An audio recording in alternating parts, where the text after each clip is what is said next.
Welcome to Echo of Crime YouTube channel. Hidden deep in the heart of Colorado's Rocky Mountains lies a prison that was never meant to be seen. On a map, it looks like any other correctional facility, small gray squares surrounded by fences. But up close, ADX Florence is a fortress engineered for one purpose: control through isolation. Built in 1994, this $60 million compound stands as the most secure federal prison in the United States. It houses roughly 400 of the most dangerous men in the world, terrorists, drug lords, and criminals who defied every security system before this one. The U.S. Bureau of Prisons calls it the last stop, a place where even the guards describe the silence as unnatural. The story of ADX began with chaos. In the late 1980s and early 1990s, violent riots erupted across American prisons. At USP Marion, inmates murdered 2 correctional officers in a single day. In Leavenworth, gang control became so severe that guards refused to patrol certain areas without riot gear. The federal system needed a new solution, one that would completely eliminate human contact, rebellion, or escape. And so, in the dry plains of Florence, Colorado, the U.S. government built a facility where human error was removed from the equation. Every door, every light, every window could be controlled remotely. Inmates would no longer see guards face to face. Meals would slide through narrow slots. Yard time meant pacing inside a concrete box the size of a walk-in closet, surrounded by 20-foot walls and razor wire. ADX Florence wasn't designed as a correctional center. It was designed as a containment unit. From the air, ADX looks like a geometric labyrinth. 12 separate housing units, each shaped like an X, surround a central command post, where every camera feed can be monitored at once. Inside, prisoners spend 23 hours a day in solitary confinement. Their cells, 7 by 12 feet, are made of poured concrete. The bed, the sink, the toilet, even the desk, all carved into the walls. There are no bars, only a solid steel door with a narrow slit for food trays. For that single hour of freedom, prisoners step into a small outdoor cage, alone, where they can see only a patch of sky through metal grates. Many inmates call it the box within a box. Even the air system is isolated. No sound travels from one cell to another. It's a design that ensures you can live 20 years in ADX without hearing another person's voice. The first prisoners arrived in 1995, mostly violent gang leaders and high-risk federal inmates. Among them were members of the Aryan Brotherhood, Mexican Mafia, and Black Guerrilla Family, men who had murdered inside other prisons or plotted attacks behind bars. ADX became their final stop, a place where reputation, gang ties, and hierarchy meant nothing. The walls stripped away identity. No one could lead, influence, or organize. Here, every man was just a number behind concrete. Former Warden Robert Hood described it best. It's not designed for rehabilitation. It's designed for survival. The silence was intentional, a psychological weapon meant to keep the mind subdued. And it worked. Guards reported inmates pacing their cells endlessly, counting tiles, talking to themselves, or staring at walls for hours. The isolation was so complete that some prisoners began to lose their sense of time. For outsiders, the existence of ADX was almost mythical. No media access, no public tours. Only a handful of journalists were ever allowed inside, and even then, only through controlled corridors. What they saw shocked them. Flawless order, no shouting, no noise, no human interaction.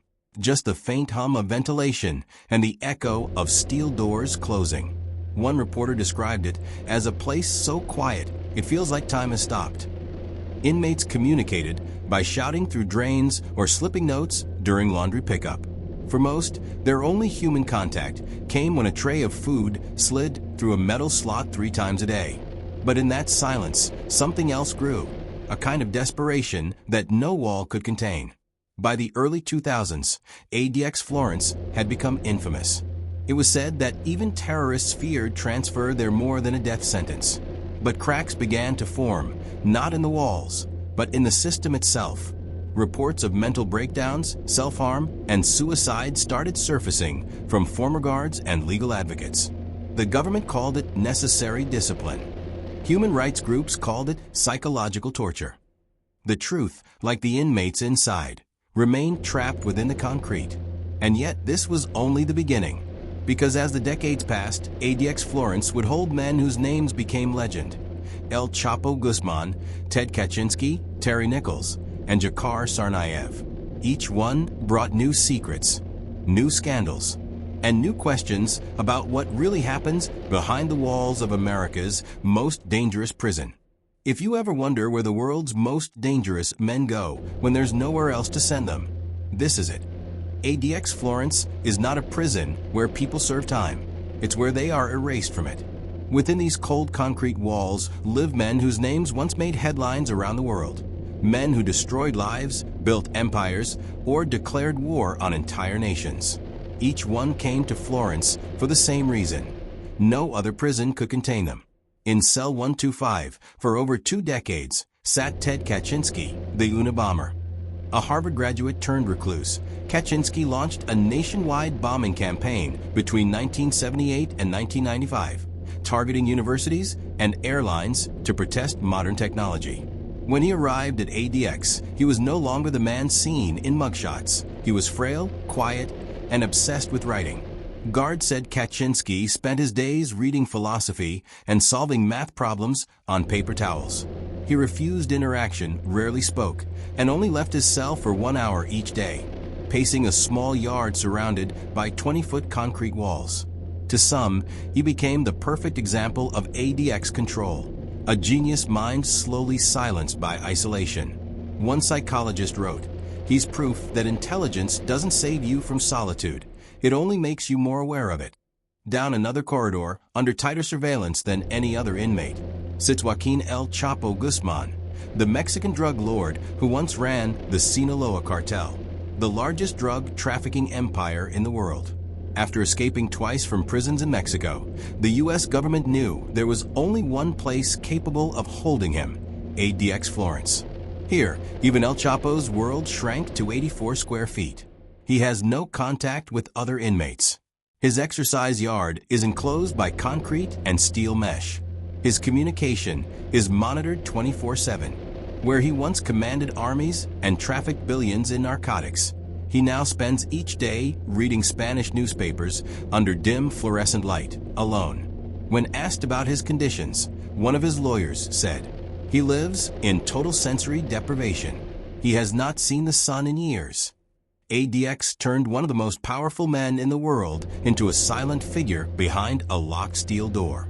Terry Nichols, the man responsible for the Oklahoma City bombing alongside Timothy McVeigh, is another resident of ADX.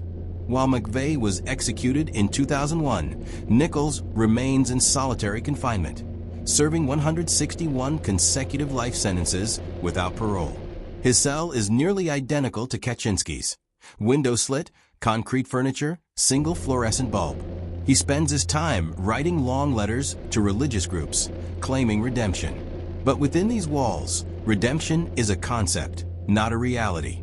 Guards say Nichols rarely speaks, and when he does, his voice echoes unnaturally, the result of years without conversation.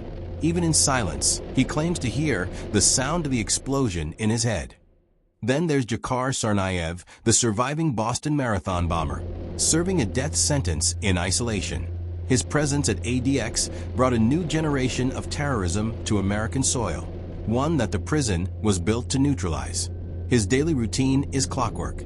7 a.m. breakfast through a slot, 9 a.m. yard time alone in a cage, 11 a.m. cell lockdown. No visitors, no human contact, no sound except the hum of ventilation. When interviewed, former warden Robert Hood said, "It's not punishment, it's containment. This is where the government puts people it wants to forget. A world without touch." Every inmate in ADX Florence experiences the same ritual. They eat alone, exercise alone, sleep alone. They are escorted in shackles, watched by cameras, and confined by doors that open remotely with no human hand visible. Some have not touched another person in 10 or 20 years. Others have forgotten how to speak naturally. Even prison psychologists admitted that the silence itself becomes a form of torment. In one internal report, a staff member described the prison as a place that can make you lose your mind, even if you didn't have one to begin with. Over time, cracks began to appear. Several inmates filed lawsuits against the Bureau of Prisons, claiming cruel and unusual punishment. One former prisoner wrote that he begged for a sound, any sound, even footsteps. The U.S. government maintains that ADX Florence is a necessary evil, that it prevents chaos and saves lives. But human rights groups, including Amnesty International and the American Civil Liberties Union, call it a clean version of hell. Still, behind those walls, life continues. Hundreds of men waking up to the same sound every morning, the buzz of electric locks. A reminder that freedom, once gone, can echo forever. You can build the perfect prison, but you can't cage the consequences. For decades, ADX Florence stood as America's unbreakable fortress, a place where chaos was finally contained, and silence was the law. But over time, the silence began to speak. In 2012, a series of lawsuits filed by inmates, lawyers, and even former guards exposed the dark side of the most secure prison in the United States. Not the violence, but the psychological collapse it created. Former inmates described ADX as a place where men go insane in slow motion. Many prisoners, they claimed, were suffering from severe mental illness long before arriving. Instead of treatment, they were buried in isolation. In one case, an inmate named Jack Powers, imprisoned for bank robbery, spent over a decade in solitary. He cut himself repeatedly just to feel something real. Another, Jose Vigoa, a former Las Vegas robber, told reporters he had forgotten how to dream. Psychiatrists who reviewed these cases concluded that prolonged sensory deprivation, no touch, no voices, no color, can lead to irreversible brain damage. Human rights advocates began calling ADX Florence the cleanest version of torture ever built.